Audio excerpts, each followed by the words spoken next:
세계는 또다시 국제 축구 경기가 테러 공격으로 중단된 가슴 아픈 사건을 목격하게 되었습니다. 17일 아침, 벨기에와 스웨덴 간의 경기가 브뤼셀에서 발생한 총격 사건 소식을 듣고 중단되었습니다.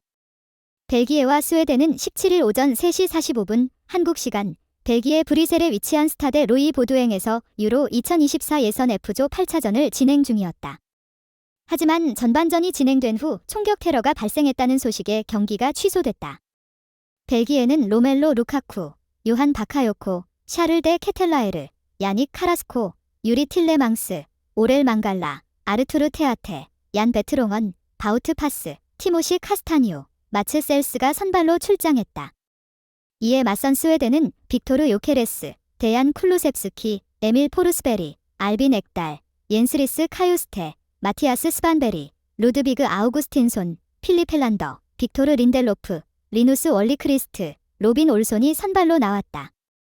벨기에가 주도하는 흐름이었지만 선제골은 스웨덴이 터뜨렸다. 전반 15분 페널티 박스 중앙에서 요케레스가 날린 슈팅이 골대 오른쪽 상단에 제대로 꽂혔다. 스웨덴이 효율적인 공격으로 벨기에를 위협했지만 벨기에도 쉽사리 물러서지 않았다.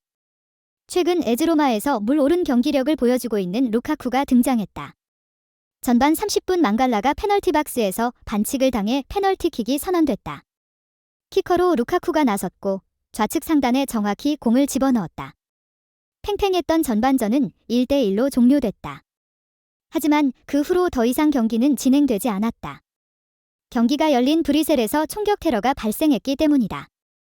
영국 BBC를 비롯한 유력 매체들은 동시다발적으로 스웨덴과 벨기에의 유로 2024년 예선은 스웨덴 국민 2명이 총격으로 사망한 후 보안적인 문제로 하프타임에 취소됐다고 보도했다. 또 다른 피해자 1명은 중상을 입은 것으로 파악되고 있다. 벨기에 언론이 파악한 바에 따르면 사망자 2명은 스웨덴 축구 국가대표팀 유니폼을 입고 있었다고 한다.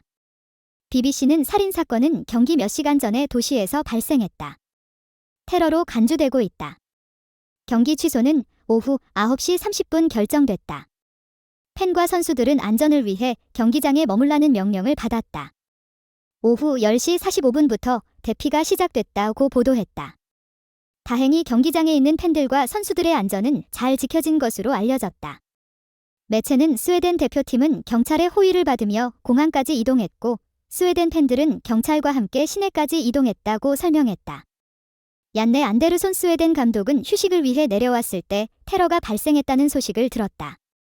듣자마자 완전히 비현실적이라는 느낌을 받았다. 오늘날 우리는 어떤 세상에 살고 있는 것인가? 라커룸에 들어가서 선수들과 대화를 나눴고 피해자와 그의 가족에 대한 존중을 위해 경기를 하고 싶지 않다는 의견에 100% 동의했다며 경기를 취소하는데 선수들도 동의했다고 밝혔다. 스웨덴 선수들과 코칭 스태프가 후반전을 치르지 않았으면 좋겠다는 의견을 전했고 벨기에 선수들도 이를 듣고 동의하면서 경기가 취소된 것이다. 스웨덴 축구협회는 공식 SNS를 통해 둘이 모두는 브뤼셀에서 피해를 입은 가족들을 생각한다며 피해자들과 유족들을 위로했다. 벨기에 국가대표팀 또한 뜻을 함께했다. 현재 총격 테러의 범인은 도주 중인 것으로 알려졌다. 총격 테러는 현지 시간으로 오후 7시에 브뤼셀 도심 생크테레트 광장 인근에서 발생한 것으로 알려졌다. 범인은 총격 테러를 저지른 후에 아랍어로 신은 위대하다라고 소리친 뒤에 스쿠터를 타고 도망쳤다. 아직까지도 체포가 되지 않자 벨기에 당국은 최고 수준의 테러 경보를 발동한 상황이다. 아직까지 용의자의 신원이 확보되지 않은 가운데 SNS에는 아랍어를 구사하는 남성이 신의 뜻을 따라서 자신이 테러를 했다고 주장하는 영상이 올라와 논란이 되고 있다. 해당 영상 내용은 이렇다. 이슬람계로 추정되는 남성이 알라후 아크바르, 신은 위대하다. 내 이름은 바드살람 알 길라니이고 알라를 위한 전사다. 나는 이슬람 국가 출신이다. 우리는 우리를 사랑하는 사람을 사랑하고 우리를 미워하는 사람을 미워한다. 우리는 종교를 위해 살고 종교를 위해 죽는다. 당신의 형제는 무슬림의 이름으로 복수했다.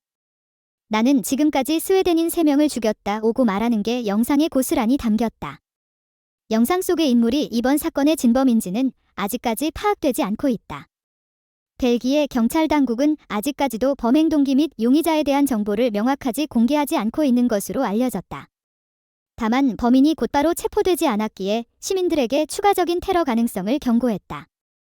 BBC에 따르면 벨기에 연방검찰 대변인 에릭 반 투이세는 시민들에게 귀협이 근절되지 않는 한 집에 돌아가 집에 머물라고 촉구했다. 알렉산더 드 크로 벨기에 총리는 오늘 밤 브뤼셀에서 스웨덴 시민을 대상으로 한 끔찍한 공격 이후 스웨덴 총리에게 진심으로 애도를 표했다. 우리는 사랑하는 사람을 잃은 가족과 친구들을 생각한다. 가까운 파트너로서 테러와의 전쟁은 공동의 싸움이다며 입장을 발표했다. 한편 유럽 축구연맹 UEFA는 공식 발표를 통해 브뤼셀에서 테러 공격이 의심되는 사건이 발생한 후 두 팀 및 현지 경찰 당국과의 협의 끝에 벨기에와 스웨덴의 유로 2024 예선 경기를 취소하기로 결정했다. 적절한 시기에 대화가 이뤄질 것이라고 전했다. 취소된 경기의 일정이 다시 잡힐지는 미지수다. 이미 유로 2024 F조에서 벨기에와 스웨덴의 본선 진출 여부가 정해졌기 때문이다. 벨기에는 이미 본선행 티켓을 확보한 반면 스웨덴은 조 1위인 벨기에와 오스트리아를 따라잡을 수 없는 상황이다. 이에 스웨덴 주장인 린델로프도 벨기에는 이미 유로 2024 본선에 진출했다. 우리는 유로 2024에 진출할 가능성이 없어서 경기를 다시 할 이유를 찾지 못하겠다고 직접 언급했다. 축구는 전 세계 문화의 일부로 모두가 함께 기쁨, 슬픔, 그리고 게임에 대한 사랑을 공유하는 장소입니다. 그러나 이 경기의 중단은 잔디 위의 팬들과 선수들의 안전에 대해 우려를 키울 수밖에 없습니다.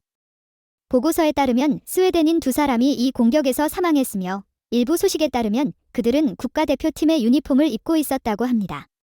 이 사건은 축구 커뮤니티에 강력한 정서적 타격을 주었을 뿐만 아니라 큰 질문을 제기합니다. 스포츠는 정치적이고 종교적인 위협으로부터 실제로 안전한가요? 사회적 긴장이 높아짐에 따라 소셜미디어에 게시된 비디오에서 한 남성이 아랍어로 테러 공격을 자행했다고 주장하고 있습니다. 그러나 사실은 아직 밝혀지지 않았고 벨기에 경찰은 조사를 진행 중입니다. UEFA, 이 토너먼트를 주관하는 기구는 경기를 취소하기로 결정했으며 가까운 미래에 이 경기를 다시 개최할지 여부에 대한 논의를 할 예정입니다. 그럼에도 불구하고 이것은 세계의 선수들과 팬들의 정신에 깊은 영향을 미쳤습니다. 우리는 정치, 문화, 종교 면에서 우리가 다르더라도 축구는 공통 언어이며 스포츠를 사랑하는 심장 사이의 만남의 장소임을 기억해야 합니다. 그렇기 때문에 브뤼셀에서 발생한 이런 사건이 이러한 사랑과 열정을 분열시키는 일이 없어야 합니다. 미래의 축구와 다른 모든 스포츠가 이러한 비극에 다시는 직면하지 않기를 희망합니다.